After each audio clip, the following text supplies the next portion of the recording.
off in Abuja.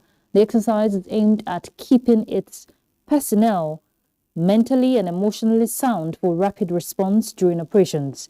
And the platform in achieving this is through the simulation training to protect the nation's territorial integrity. The center provides venue to test technologies to boost troops' capacity to cope with emerging challenges. On the global scene, attacks on Ukrainian civilians in Bucha and Irpin have sent shockwaves through Westminster. The Prime Minister, Boris Johnson, called the attacks despicable and said there were yet more evidence that Putin and his army are committing war crimes in Ukraine. Western leaders are expected to increase sanctions on Russia this week and have joined in condemnation of reports of Ukrainian civilians that had been shot dead with their hands tied behind their backs. A report says the UK government is expected to announce new sanctions on Russia this week. The official results from Hungary's general election on Sunday shows Orban's Fidesz party has won a fourth term in office by a much greater margin than pre-election polls suggested after a campaign overshadowed by the Ukraine conflict. Russian President Vladimir Putin congratulated Hungarian Prime Minister Viktor Orban on Monday after his party won a fourth term in office and said he hoped to further build ties. The nationalist Hungarian Prime Minister has been one of his rare allies in Europe and in NATO. Ukrainian President Volodymyr Zelensky has singled Orban out for criticism over his reticence to take a tougher stance against Russia. Those are the stories at this time. Thanks for your time.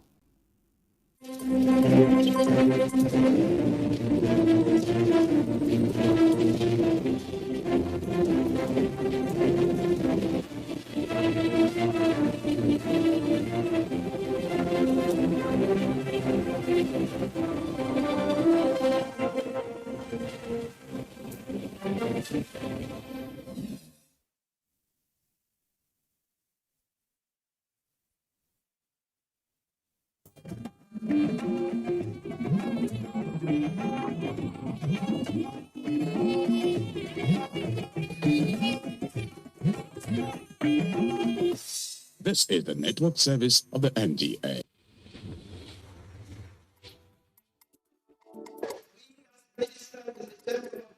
For anyone on the bench of the Nigerian judiciary, this chamber is the ultimate. Let us all strive to maintain the independence of the judiciary so as to ensure the rule of law.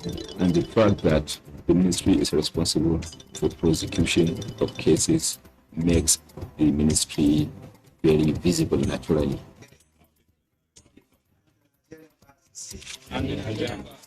If it is to buy time, you know who is buying time. Becoming the first man in the country to chart the function. To me, Allah wishes that. Welcome to the scale of justice. Tune in every Monday at 2:05 p.m. and the repeat broadcast comes up every Wednesday at 6:30 a.m. Network service of the NTA. Keep a date with us.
Hello, this is The Skill, and I remain yours on the program, Femi Okeowo.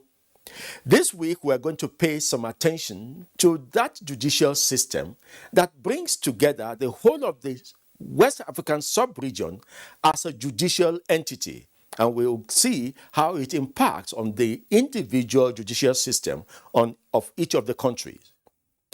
The domestication of the ECOWAS revised treaty and protocols on the establishment of the ECOWAS Community Court has been identified as one of the challenges of that court.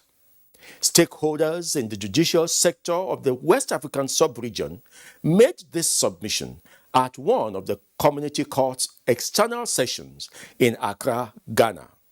Dele Atumbi was in that session for the scale.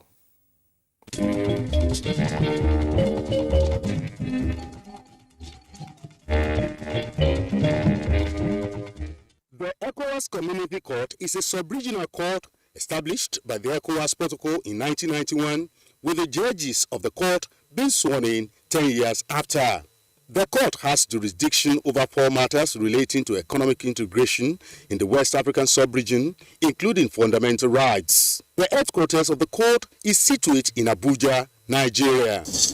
As we all know, it is the duty of the ECOWAS Court of Justice as the principal legal organ of the body to facilitate the integration process of the community as regards treaty supervision and other oversight functions.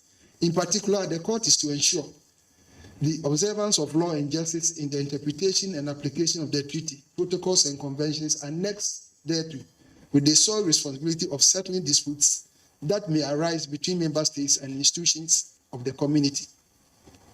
In 2005, an amendment to the initial protocol on the court expanded this mandate from 2 to 4.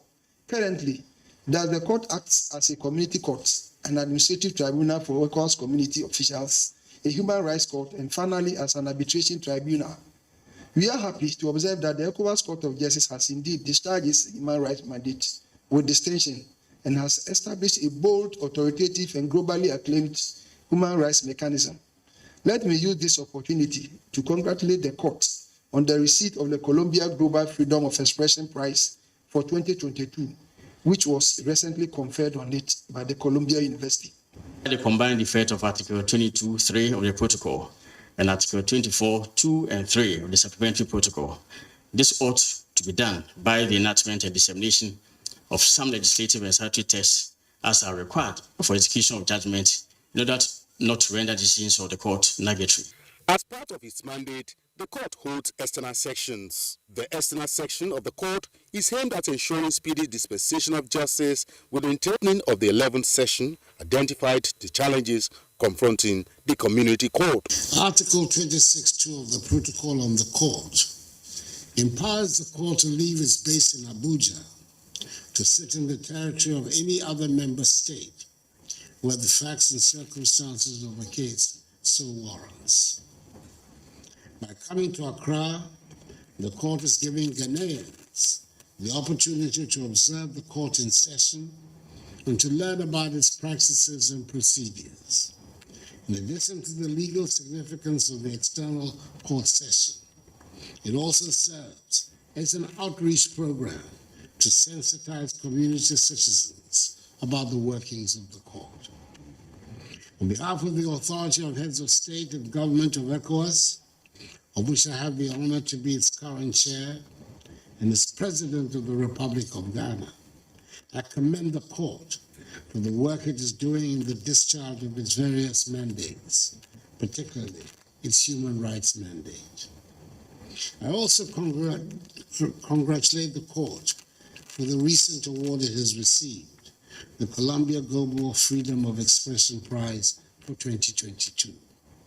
This is indeed laudable, and we're all proud of the court for this achievement. ECOWAS Court of Justice is the guarantor of our ECOWAS community norms, must ensure the observance of law and justice in the interpretation and application of the ECOWAS revised treaty, protocols, conventions, and supplementary acts of our community, and in settling disputes that arise between member states inter se or between institutions of the community arising from ECOWAS legal texts.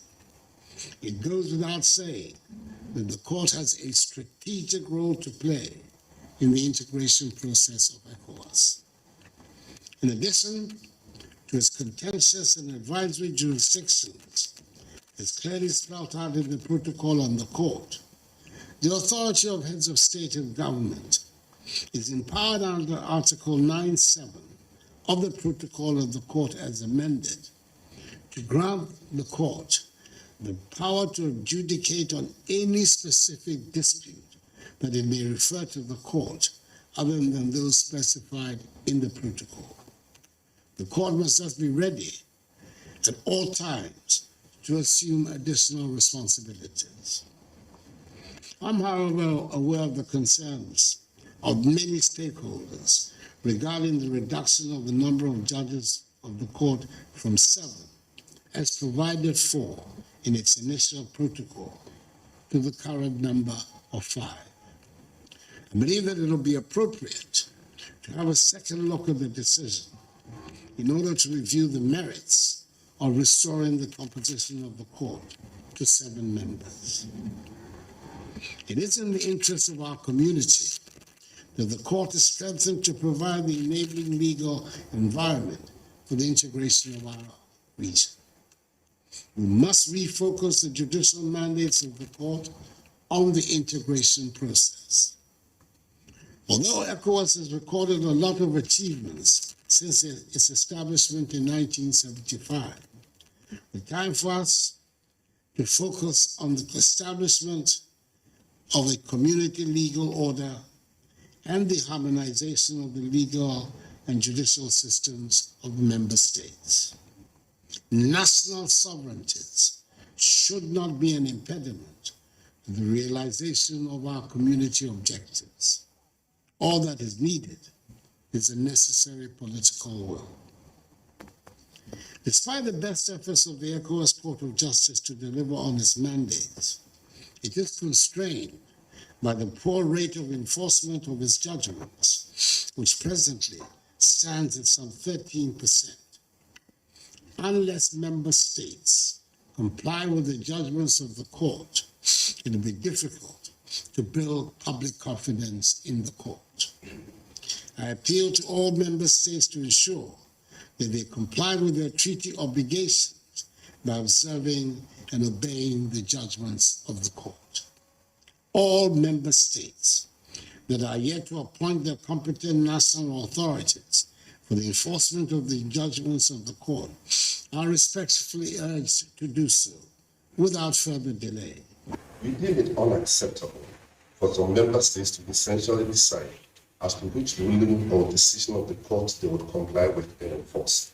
It is important for me to state clearly that the judgments and rulings of the Community Court of Justice, just like all courts, ought to be obeyed and complied with, not only for its dignity and sustained authority of the court, but to ensure that public confidence in the judicial and justice system does not crumble, and that ECOWAS, as a sub-regional group, is taken seriously and commands respect from the international community, as well as to promote and ensure investor confidence within ECOWAS. External court session is a very useful tool for us to create awareness about the court, its mandate, jurisdiction, practice, and procedure. Since ECOWAS in its vision 2020 evolved from an ECOWAS of states to ECOWAS of peoples, it is expedient that the people, that the community citizens, should know the Community Court of Justice, which is their court, and therefore take ownership of it. The external court session also offers the court the opportunity to deepen the relationship between it and the national courts of member states. Since the court commenced the external court program in 2007, it has been successfully carried out in Niger, Mali, Benin in Nigeria, Togo, Guinea-Bissau, and twice in Côte d'Ivoire, and now in Ghana. It is our hope that this session in Accra will also be very successful.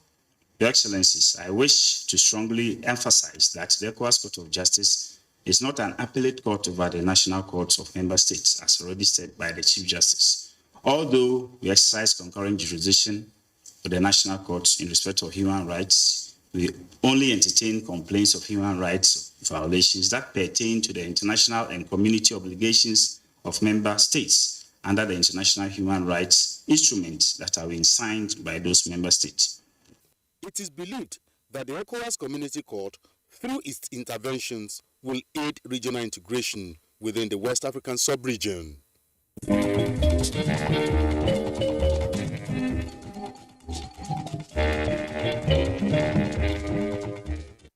That is an attempt to look at the Community Court of West Africa, and which is called the ECOWAS Court, and how each of these countries keys into the revised treaty and protocols of that court.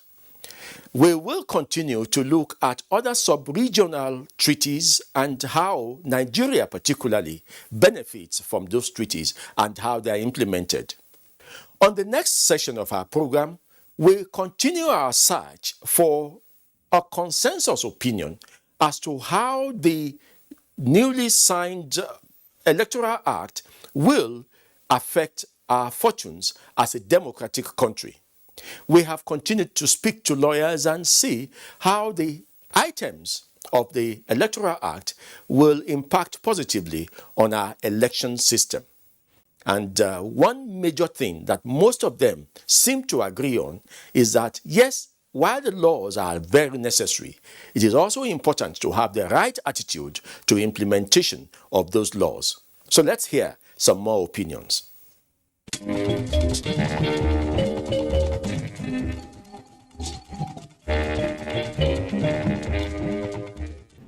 Well, the Act has introduced some fundamentals by amending some portions of the 2010 Electoral Act. The one that comes to me in great relief is the jurisdiction of which court to try pre-election matters.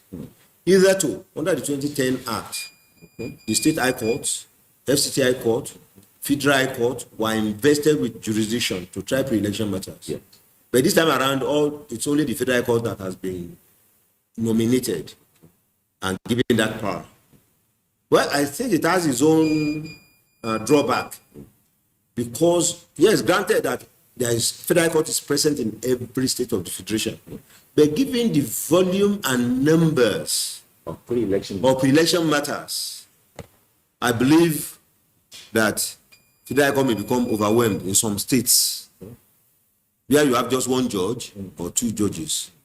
Whereas in the old dispensation, all the judges of the State High Court were available to deal with these issues. And given the nature, the almost intractable way our politicians take pre-election matters, I think going forward, there may be issues there. Then another one is the contentious section 8412, which the president wanted amended or deleted, which the National Assembly has insisted must be part of the law. It has its own advantages because there had always been agitations by contestants for offices under the parties that, for example, incumbent governors have advantage over other, that there was no level playing ground. So now, and it's because some governors deliberately will appoint so many aides who will be automatic delegates to the congresses of the parties. So that issue has been put to rest. But then let's look at before we go on, yes, let's look at the rationale. Let's try and go into the minds of the lawmakers, the rationale for the two items, the laws you have mentioned. Yes, I'm sure Section 8412. A lot of people have spoken about it, that it's politics that was being played, that members of the legislature don't have that advantage. That advantage belongs only to people in the executive in terms of having aides that are automatic delegates at the congresses of the parties. That may very well be it, but at the end of it all, I think deserve political advantage away. the playing ground will become a bit more level than it other was. One criticism for the section 8412 is that it has no timeline for resignation. Well, then you fall back on the other section of the Constitution, which gives 3 months for public officials who want to contest to leave, which is 90 days actually, because 90 days is different from 3 months in law. So for me, that is a window, because that is still part of our law, that if you are a public official, you hold a political office, you want to contest, except for those who hold executive positions, governors, deputy governors, president, vice president, you don't need to resign. But all others, commissioners, ministers, special advisors, whatever, you just have to resign. So I think that takes care of that fear. The rule of law, which I would say law, is the basis and the foundation upon every society. Without the rule of law and without law, no society can stay and prosper and remain stable. Therefore, flowing from the concept of the rule of law or law, which society sit on, you have in each society, particularly now, to be more specific, our Nigeria, our great Nigeria, that we so much cherish and love, establish the arm of government, which is the judicial arm of government, with the Supreme Court at the apex. As far as I'm concerned, it is a very important arm of government, which operates as a stabilizing force between the other arms of government under the presidential system of government.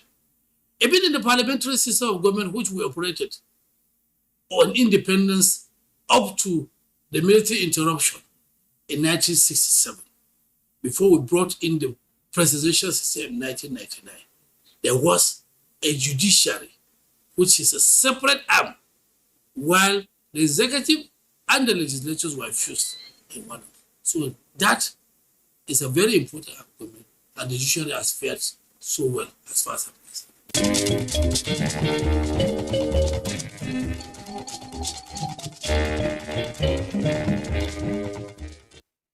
And now we conclude the program by looking at issues that have been emanating from our various courts on this segment, which we call From the Court.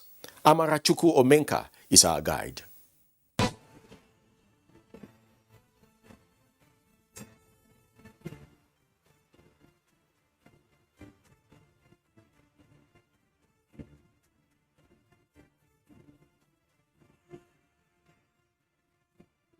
The African Court on Human and People's Rights have welcomed the Republic of Madagascar as the 33rd member state after it signed the protocol establishing the court.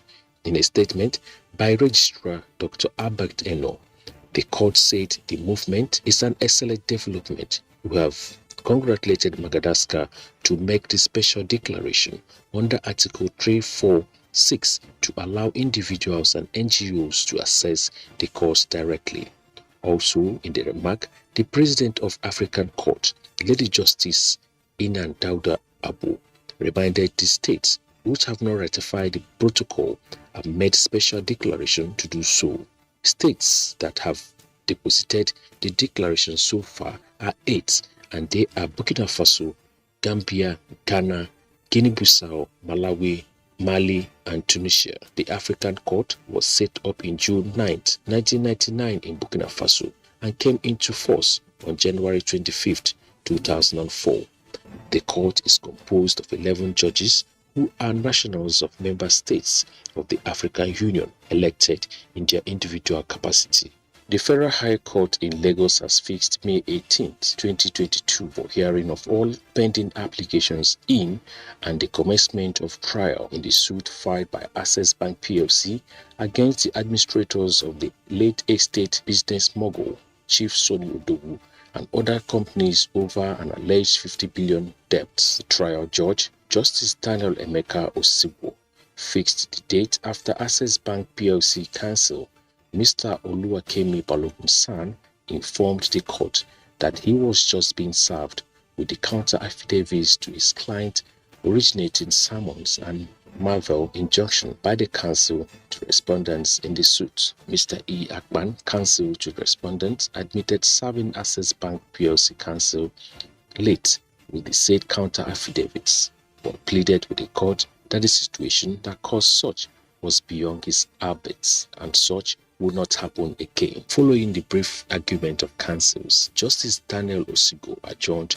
the matter till May 18th for hearing of all applications in the suit and commencement of trials. The Access Bank had instituted the suit to take over the late businessman's project finance property over alleged unpaid 50 billion naira debts. Also, a mobile court operating under the Kano State Task Force Committee on Sanitation has fined the management of the popular Yankaba vegetable market for failing to observe the monthly environmental sanitation. Announcing the verdict, the magistrate Awal Yusuf said the committee found the market guilty of operating while the sanitation was ongoing.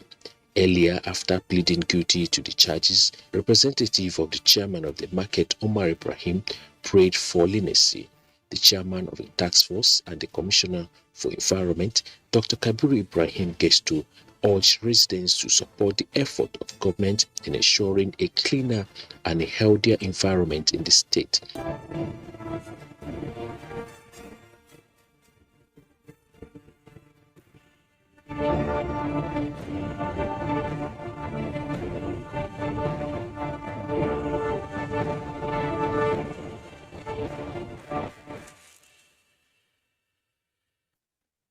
That's the much we have for you on the scale this week. More issues are evolving by the minute, I should say, but you can always trust that the scale will always be on top of all of them, and we shall be unraveling the naughty areas in these areas, as the law is very, very critical to good living and orderly conduct in our society.